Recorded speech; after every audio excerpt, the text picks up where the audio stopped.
Imagine standing at the crossroads, pulling at the roots of a belief that you've never questioned. The realization dawns quietly, like a familiar melody you can't place. You wonder how much of your life is authentic expression and how much is just recycled patterns from your past, endlessly looping. What if you could finally break free, not through rebellion, but by gently settling down the weight that you've carried far too long? I'm Mark Roach. Welcome to Transcendent, my platform for those searching to uncover authenticity and carve out a life that feels uniquely their own. My perspective, shaped by a lifetime of learning and twist, might unsettle you at times, but discomfort means something vital is stirring. Here we ask deep questions and explore paths that could make life profoundly real for anyone walking with scars, a calling, or a yearning to connect differently with the world. Today, we'll expand on crystallized thinking through a lens informed by Jung's archetypes, Gurdjieff's self-remembering, Ouspensky's understanding of mechanical life, and Maurice Nicole's work, which bridged disparate philosophies into practical methods for transformation. But there's a twist. What if technology, specifically AI, artificial intelligence, could partner with us on this path, replacing the cumbersome psychological routines that hinder us with something lighter, freeing our attention for what truly matters? Nicole, inspired by his studies with Gurdjieff and Ouspensky, often talked about buffers, those mental inventions that spare us the discomfort of seeing ourselves fully. Buffers smooth the contradictions in life, allowing us to avoid the pain or the friction of self-awareness.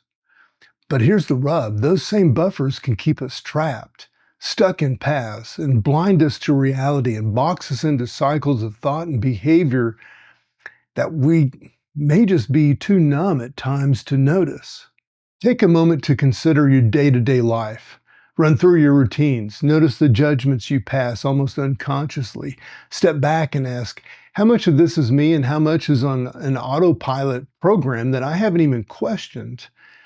Crystallized thinking, this rigid habit of mind, isn't only a personal dilemma, it's a societal one. Jung would say this calcified way of seeing prevents us from accessing the deeper realms of the psyche, while Nicole might suggest we've failed to dismantle this very mechanism, preventing authentic, awake living. Here's where the twist comes in. Imagine if we could offload the weight of those buffers, the repetitive mental programs, the biases, the conditioned knee-jerk reactions, to a non-judgmental AI algorithm. Pause for a moment. Some may bristle at it in trusting in anything innately human to technology. Isn't the human experience about enduring our contradictions to growth and grow through them? True. But what if handing these things off, the repetitive mechanics, would that free us from the deeper to do the deeper work that machines simply cannot do? AI modeled thoughtfully could act as an impartial observer, mirroring the loops you're caught in without projecting its own biases. Something even the most astute friend or therapist could struggle to do. It can analyze and gently flag unhelpful cognitive patterns. You might not even recognize them, such as catastrophizing, black and white thinking, or doubts that haunt your confidence. Not to fix these patterns, but to strip away their unseen grip on your everyday life. With such burdens set aside, those parts of you clouded by habitual judgment and fear might finally breathe. Imagine a conversation with an openness you didn't realize that you could embody, because the noise of old survival mechanisms has quieted.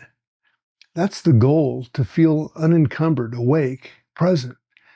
Gurdjieff often said humans live mechanically, trapped in automatic processes mistaken for will.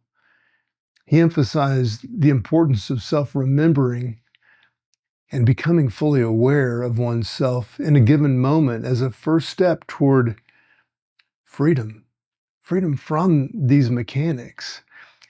AI could amplify this art of self-remembering, not by replacing conscious awareness, but by holding the mirror up to the repetitive, survival-oriented programming that no longer serves you.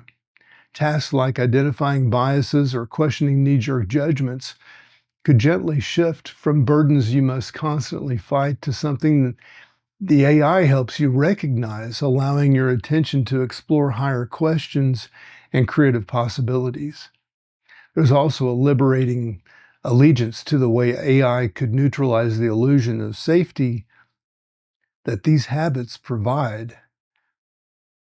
Buffers, as Nicole described, give us a false sense of security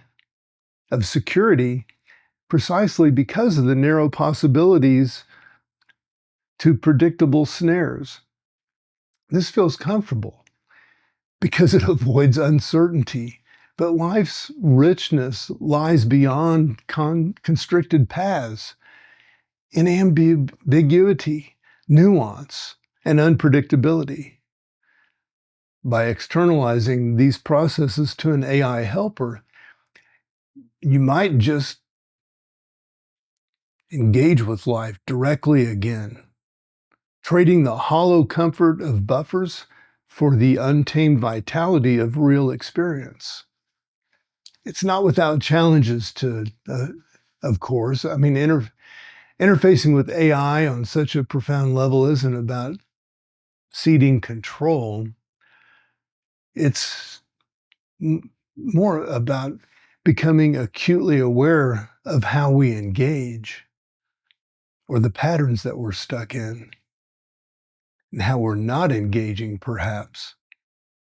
Like Ouspensky's concept of inner work, this requires discernment and active participation. AI cannot make you climb the ladder between where you are now and your potential. It can clear the debris, bring it to your attention, but the climbing, that's all up to you. The possibility here is enormous. What if every interaction you had, from a casual exchange with a stranger to a heated debate, carried the clarity of fresh vision? What if every creative endeavor or leap into the unknown wasn't weighted down by invisible baggage? It's not about erasing the past, but finally untangling the unhealthy psychological loops it left behind. AI in such a role becomes less a tool and more of an ally, one designed to handle the mechanical so your spirit can explore the ineffable. Nicole spoke about integrating psychological insights within the practical context of daily life. To honor his teachings, this isn't about replacing old systems with high technology shiny toys. It's about expanding your agency. Technology doesn't serve life when it becomes an extension of the same rigid machinery it seeks to soften. Instead, AI in this context could or should act as scaffolding, dismantling hardened thoughts and habits so you can rebuild how you live, not predictably, but authentically. Breaking free of old thoughts doesn't demand discarding all that came before. Jung saw shadow work, which is facing and integrating unconscious parts of ourselves. He saw that as vital to wholeness. Similarly, AI might help us bring unseen patterns to light, to our attention, but it cannot replace the courage or the grace required to integrate what we find. The process is what you steer, and it can steer you in the direction of freedom. When you imagine offloading these psychological routines, think of life that opens up for you. What if a walk in the park felt like an unfolding adventure rather than a mental battlefield?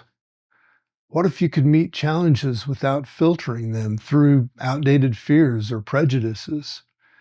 Envision the relationships you could mend, the opportunities you might now see because you're no longer blinded by habit. The ultimate aim isn't utopia, it's presence. To be fully alive, fully yourself, fully engaged in life's staggering possibilities. The tools exist, but the work is timeless. When you pair ancient wisdom with modern innovation, you begin to sense the scale of what's possible. I'm Mark Roach. This is Transcendent, wishing you all the best.